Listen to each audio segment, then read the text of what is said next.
former president. Congresswoman, good to see you. Take us through what that scene was like yesterday. Well, yesterday, J.D. Vance, Tommy Tuberville, and myself, we arrived at Trump Tower, rode in the motorcade with the president to the courthouse. He was in good spirits. He's very positive. He was very happy about the poll numbers that had just come out from the New York Times showing that he was winning multiple swing states. And we were with him throughout the day. And again, he's somebody who is mentally and physically strong, being able to sit in this cold, dreary courtroom for hours listening to this nonsense where, by the way, zero evidence with the star witness yesterday, zero evidence of a crime. So it was very interesting to be there firsthand to support the president.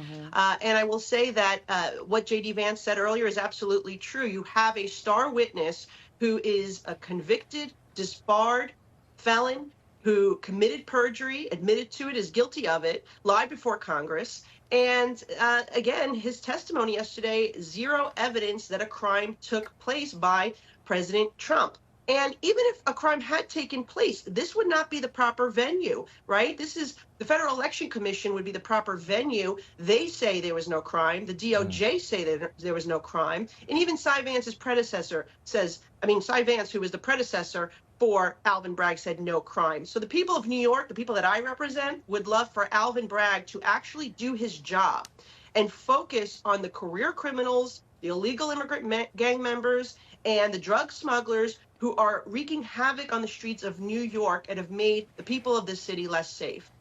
Yeah, it's just mind-blowing that the prosecution's star witness is a convicted perjurer. I want to take a listen to MSNBC yesterday attempting to take a shot at Ohio Senator J.D. Vance for his actions in the courtroom. Take a listen to this. Well, they don't...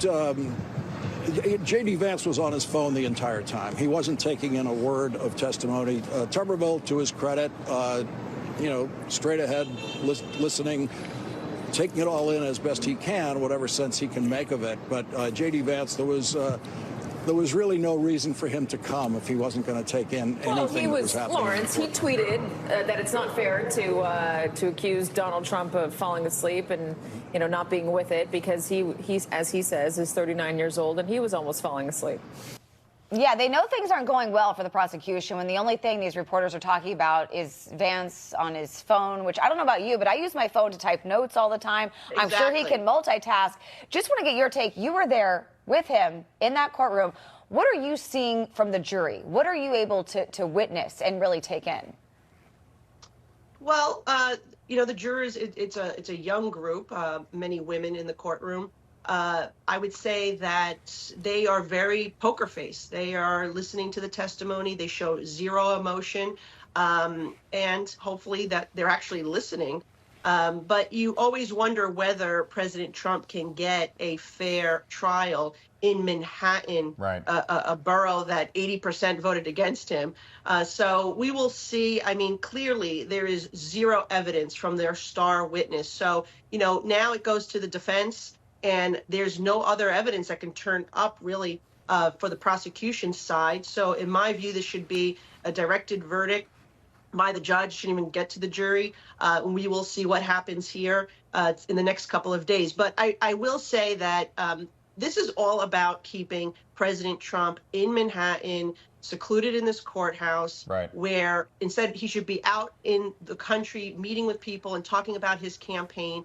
And that's exactly what this is about, silencing him because he exposes the failed record of President Biden. And people know it. They see it. And I will tell you, I've met with immigrants over the last couple of days from Albanian community, Egyptian community, Chinese community that I represent. And they are telling me this is the stuff they fled from. Okay, and I think this is actually going to help President Trump in the immigrant community in particular, because it is very scary and reminiscent of what these people fled.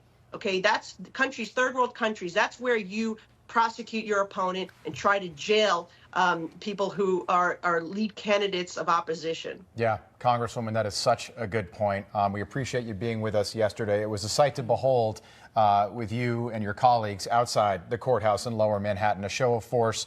We're hearing that House Speaker Mike Johnson will be with the former president today, along with Vivek Ramaswamy. So it's going to be another interesting day. Day 17 gets underway in just about an hour and 15 minutes. Congresswoman, great to see you. Thank you. Thank you. All right.